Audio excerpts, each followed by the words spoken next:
بسم اللہ الرحمن الرحیم۔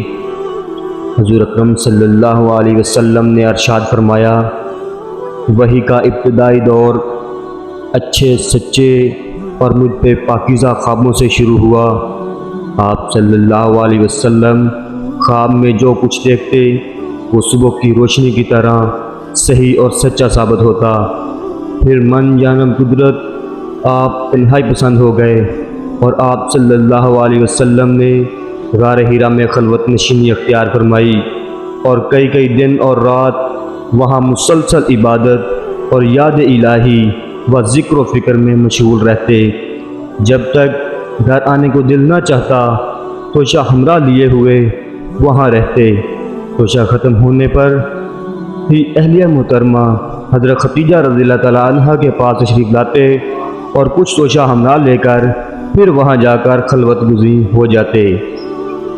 یہی طریقہ جاری رہا یہاں تک کہ آپ پر حق منکشف ہو گیا اور غار حرا ہی میں قیام پذیر تھے کہ اچانک حضرت جبرائیل علیہ السلام آپ کے پاس حاضر ہوئے اور کہنے لگے کہ اے محمد پڑھو۔ آپ فرماتے ہیں کہ میں نے کہا کہ میں پڑھنا نہیں جانتا۔ آپ صلی اللہ علیہ وسلم فرماتے ہیں کہ فرشتے نے مجھے پکڑ کر اتنے زور سے بھینچا کہ میری طاقت جواب دے گئی۔ پھر مجھے چھوڑ کر کہا کہ پڑھو۔ میں نے پھر وہی جواب دیا کہ میں پڑھا ہوا نہیں ہوں۔ اس فرشتے نے مجھ کو نہایت ہی زور سے بھینچا کہ مجھ کو سخت تکلیف محسوس ہوئی۔ پھر اس نے کہا کہ پڑھ۔ میں نے کہا کہ میں پڑھا ہوا نہیں ہوں۔ فرشتے نے تیسری بار مجھ کو پکڑا اور تیسری مرتبہ مجھ کو بھینچا، پھر مجھے چھوڑ دیا اور کہنے لگا کہ پڑھو اپنے رب کی مدد سے جس نے پیدا کیا اور انسان کو خون کی پھٹکی سے بنایا۔ پڑھو اور آپ کا رب بہت ہی مہربانیاں کرنے والا ہے۔ بس یہی آیتیں آپ حضرت جبرائیل علیہ السلام سے سن کر اس حال میں غار حرا سے واپس ہوئے کہ آپ کا دل اس انوکھے واقعے سے کانپ رہا تھا۔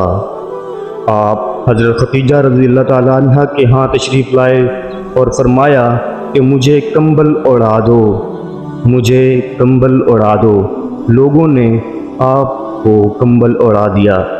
جب آپ کا ڈر جاتا رہا تو آپ نے اپنی زوجہ محترمہ حضرت ختیجہ رضی اللہ تعالیٰ عنہ کو تفصیل کے ساتھ یہ واقعہ سنایا اور فرمانے لگے کہ مجھ کو اب اپنی جان کا خوف ہو گیا ہے۔ آپ کی اہلیہ محترمہ حضرت ختیجہ رضی اللہ تعالیٰ عنہ نے آپ کی ڈھارس بندھائی اور کہا کہ آپ کا خیال صحیح نہیں ہے۔ خدا کی قسم آپ کو اللہ کبھی رسوا نہیں کرے گا۔ آپ تو اخلاق فاضلہ کے مالک ہیں، آپ تو کنبہ پرور ہیں، بے قصوں کا بوجھ اپنے سر پر رکھ لیتے ہیں، مفلسوں کے لیے آپ کماتے ہیں، مہمان نوازی میں آپ بے مثال ہیں اور مشکل وقت میں آپ امر حق پر ساتھ دیتے ہیں۔ ایسے اوصاف حسنہ والا انسان یوں بے وقت ذلت و خواری کی موت نہیں پا سکتا۔ پھر مزید تسلی کے لیے حضرت ختیجہ رضی اللہ تعالی عنہ آپ صلی اللہ علیہ وسلم کو ورقہ بن نوفل کے پاس لے گئیں جو ان کے چچا زاد بھائی تھے اور زمانہ جاہلیت میں نصرانی مذہب اختیار کر چکے تھے اور عبرانی زبان کے کاتب تھے۔ چنانچہ انجیل کو بھی حسب منشاء خداوندی عبرانی زبان میں لکھا کرتے تھے۔ وہ بہت بوڑھے ہو گئے تھے یہاں تک کہ ان کی بنائی بھی رخصت ہو چکی تھی۔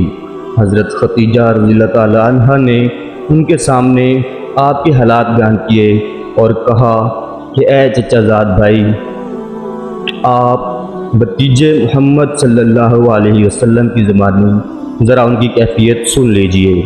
وہ بولے کہ بھتیجے آپ نے جو کچھ دیکھا ہے اس کی تفصیل سناؤ۔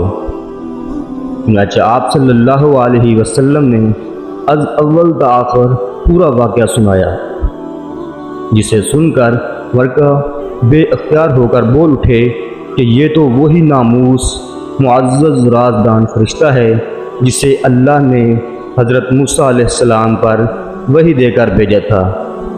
کاش میں آپ کے اس عہد نبوت کے شروع ہونے پر جوان عمر ہوتا، کاش میں اس وقت تک زندہ رہتا جب کہ آپ کی قوم آپ کو اس شہر سے نکال دے گی۔ رسول اکرم صلی اللہ علیہ وسلم نے یہ سن کر تعجب سے پوچھا کہ کیا وہ لوگ مجھ کو نکال دیں گے، حالانکہ میں تو ان میں صادق و امین و مقبول ہوں۔ ورقہ بولا، ہاں یہ سب کچھ سچ ہے، مگر جو شخص بھی آپ کی طرح امر حق لے کر آیا لوگ اس کے دشمن ہی ہو گئے ہیں۔ اگر مجھے آپ کی نبوت کا وہ زمانہ مل جائے تو میں آپ کی پوری مدد کروں گا، مگر ورقہ کچھ دنوں کے بعد انتقال کر گئے۔ پھر کچھ عرصہ تک وہی کی آمد موقوف رہی۔ صحیح بخاری حدیث نمبر 3۔